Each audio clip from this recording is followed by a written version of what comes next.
안녕하세요. 환일고 1학년 2026년 1학기 중간고사 분석을 맡게 된 강사 황유진입니다. 우선 이번 시험에 대해서 전반적인 특징부터 말씀드릴게요. 원래도 원문이 조금 변형이 되기는 했었는데, 이번 시험은 특히나 원문 변형이 좀 많은 편이었고, 그 다음에 선택지 뿐만 아니라 그냥 본문 지문 자체도 좀 볼륨이 커져서 학생들이 이제 읽을 때 일단 부담이 많이 되죠. 그리고 이제 그동안에 시험 범위로 봤었던 지문에만 익숙했던 학생들은 변형이 됐을 때, 이게 뭐지? 너무 새로운데? 이런 느낌을 받게 돼요. 특히 이제 교과서가 두 가가 들어가게 됐는데, 교과서 지문 같은 경우에는 모의고사와 달리 호흡이 길잖아요. 그래서 그런 거를 그냥 그대로 출제를 해가지고 학생들이 이제 느끼는 체감 난이도도 높아지고 이제 실제로 변형한 것들은 난이도가 높다고 볼 수 있겠습니다. 그 다음에 환일고 시험 특징 중 하나가 이제 워드마스터 단어장이 들어간다는 건데, 이 항상 단어를 그냥 단어와 스펠링만 외우면 되는 게 아니라 그 단어장 안에 있는 예문까지도 같이 완벽하게 암기를 해줘야 돼요. 여기에서 이제 한 단계 더 나아가서 영영풀이가 나오면 좀 더 난이도가 상승을 하게 되는데, 이번 시험에서는 선생님들이 미리 영영풀이는 안 된다고 하셨더라고요. 그리고 독해 모의고사 지문과도 이게 연계해서 출제되기 때문에 단어장은 완벽하게 암기를 하고 있어야 된다. 이렇게 말씀드릴 수 있겠고요. 그 다음에 원래는 환희고 같은 경우에는 교과서는 하나가 들어가거나 안 들어가고 그다음에 그 모의고사가 2회차가 들어갔었어요. 근데 이제 올해는 모의고사는 한 회차로 줄고 교과서는 두 가가 들어갔기 때문에 시험 범위의 양은 감소했지만 그만큼 본문을 좀 더 꼼꼼하게 학습을 해야 되겠죠. 하지만 볼륨이 줄었기 때문에 전반적인 부담은 좀 줄긴 했습니다. 네 번째로는 영장 유형과 관련된 것인데 배점이 총 10점이 되기 때문에 이제 문제가 별로 없다고 해서 이거를 그냥 간과를 할 수는 없는 유형이에요. 근데 이제 이거를 그냥 그대로 출제하기보다 구문과 단어에 대해서 정확하게 이해를 해야지만 맞을 수 있도록 하고 있기 때문에 주요 문항 같은 경우에는 영작을 꼭 해보는 게 좋다. 주요 구문에 대한 학습과 그에 대한 영작 연습이 꼭 필요하다. 이렇게 말씀드릴 수 있겠습니다. 전체적으로 보시면 원래 환일고 같은 경우에는 어법 부분이 굉장히 킬러 문항이었어요. 근데 이번 시험에서는 보시면 이렇게 두 문항이 출제됐는데 둘 다 중상 정도의 난이도예요. 그러니까 상난이도가 없었다 이렇게 말씀드릴 수 있죠. 원래대로라면 이게 밑줄이 없이 막 틀린 것을 개수를 찾아라 뭐 이런 식으로 나오면 학생들이 굉장히 부담을 느끼는데 이번에는 모두 고르기가 있기는 하지만 그래도 밑줄이 있었기 때문에 상대적으로 그렇게 어렵진 않았다 이렇게 보여지고요. 어휘 같은 경우에는 이 안에 이제 모의고사 독해 유형 독해 중에서 이제 문맥상 틀린 걸 찾아라 이런 것과 단어장이 포함이 되어 있는데 음, 그 단어장을 확실히 열심히 연습한 친구들은 그렇게 어렵진 않았을 거예요. 그래서 이제 저희 학원에서도 워낙에 단어장과 관련된 테스트들을 열심히 하다 보니까 그런 학생들 같은 경우는 이제 완전히 체득된 상태에서는 체감 난이도는 충분히 내려갈 수 있다. 내가 얼마나 열심히 외웠는지에 대해서. 근데 이제 학생들이 양이 볼륨이 너무 많고 그러다 보니까 나중에 헷갈릴 수는 있죠. 그래서 이 부분을 얼마나 잘 대비하게 해줘야 되느냐. 이거는 이제 학원의 재량인 것 같습니다. 그 다음에 독해 부분은 중에서 중상이라고 말씀드렸던 것이 원래 이제 화내고 같은 경우에는 독해 객관식에 굉장히 무난한 수준의 모의고사 유형들을 집어넣거든요. 그래서 그런 것이 여전히 들어가고 있기 때문에 중부터 시작한다고 보실 수 있겠고 중상 난이도 같은 경우에는 아까 이제 처음에 말씀드렸다시피 이제 볼륨이 길어진 것, 그 다음에 원문이 변형된 것 이런 것들 때문에 중상까지 이제 난이도가 올라갔다고 보실 수 있겠습니다. 근데 제가 보는 난이도는 이거지만 학생들 같은 경우에는 더 어렵게 느꼈을 수 있어요. 왜냐하면 이제 정해진 시간 안에 문제를 풀어야 되는데 너무 읽을 게 많다 보니까 이 중에서 중상이지만 체감 난이도는 좀 더 상승할 수 있다는 점 확인해 주시면 되겠고 그 다음에 여기에 이제 눈에 띄는 상이 보이죠? 이 문항 같은 경우에는 이제 5점짜리 서답형으로 출제된 것인데 그냥 단순히 독해만 들어가 있는 게 아니라 어휘에 관한 것도 알아야 되고 독해력도 있어야 되고 거기에다가 해석까지 써야 되는 거였어요. 그러다 보니까 이제 그 답안지에다가 옮길 때 써야 될 볼륨도 많을 뿐더러 이게 지금 서답형 3번이거든요. 그래서 서답형 중간에 막 이런 게 있다 보니까 학생들이 굉장히 압박감을 느낄 수 있는 그런 유형의 문제였다고 볼 수 있겠습니다.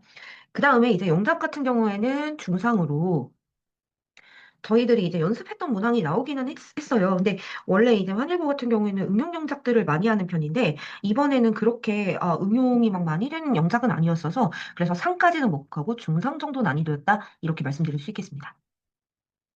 그럼 고득점을 위한 수업 계획 말씀드릴게요. 어법은 항상 난이도가 올라가면 어법이 킬러 역할을 많이 했었거든요. 그래서 이번에는 조금 쉽게 나왔지만 항상 모드 찾고 근거 쓰기 연습이 들어가 줘야 되고요. 그다음에 지문이 이제 시험 범위가 많을 경우에 이 키워드와 흐름을 꼭 암기를 해줘야 돼요. 그리고 유의어까지 암기하는 이유는 이제 난이도가 높은 서답형 유형에 대비하기 위함입니다.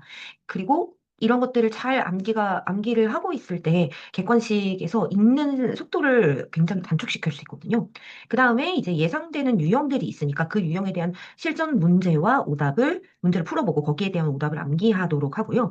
그 다음에 영작에 대비해서 핵심 구문 위주로 그냥 있는 문장을 그대로 쓰는 영작이 아닐 수 있기 때문에 그런 문장을 반복 연습하고, 그다음에 난이도가 어려운 응용 영작이 나올 것에 대비한 영작 연습을 하게 됩니다. 그 다음에 단어창은 단어와 예문을 일차적으로 시험을 본 다음 거기에 대한 실전형 문제를 또 따로 풀어보게 돼요. 그래서 거기에서 틀린 것까지 다시 외워서 1차, 2차, 3차 이런 식으로 계속 반복해서 학생들이 체득하도록 유도하고 있습니다.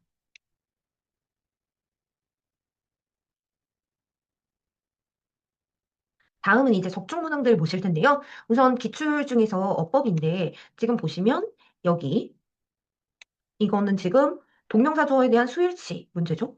그리고 이건 분사 파트에 대한 문제고, 이거는 이제 굉장히 잘 나오는 what과 that을 구별할 수 있느냐, 요거 세 가지를 이제 고를 수 있었으면 되는데, 네, 이런 식으로 객관식의 형태로 모두 고른 것을 찾아라 이렇게 출제가 되었습니다.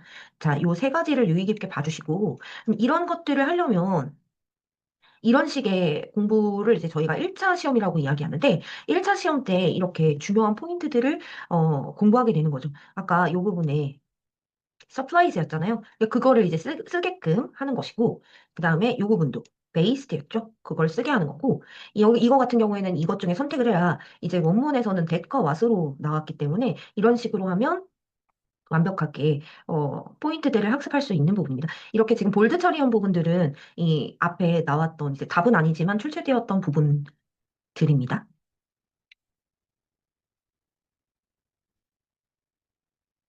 다음 문항은 영작 문항인데 이 부분에 이제 영작을 하게 되는 거죠.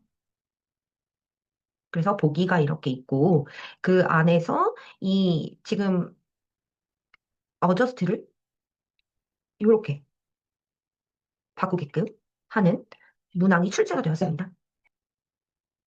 적중 문항을 보시면 이런 식으로 같은 단어 파트이고 요 메인 활용이 되는 부분 어저스티드 이렇게 그대로 활용할 줄 알면 되는 식으로 문제가 출제됐죠. 지금 원래 문장에서는 이제 이 부분까지 영작을 하라고 나왔는데 이 부분은 이제 그렇게 어렵지 않은 부분이다 보니까 이제 메인 파트는 이 부분을 할 수 있다면 이 부분은 당연히 영작을 할 수 있는 부분이죠.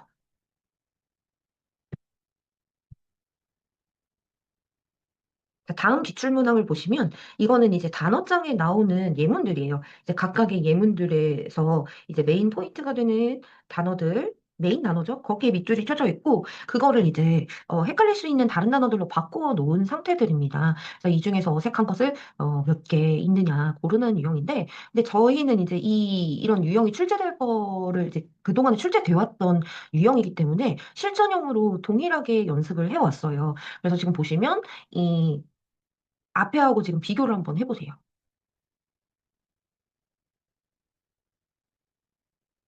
여기에 지금 어큐트 나왔잖아요.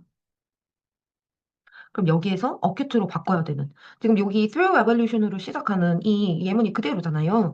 그래서 이제 단어장 예문을 이용해서 이제 동일한 유형의 문제를 이미 풀어봤다 보니까 학생들이 조금 더 익숙하게 볼 수 있는 거죠. 그다음에 요거는 considerable하고 considerable이 구분하는가 문제잖아요. 그래서 여기에서도 이제 다 considerate하고 considerable을 구분할 수 있는지가 문제로 출제되었고, 그다음에 이제 여기에서 dense 나죠.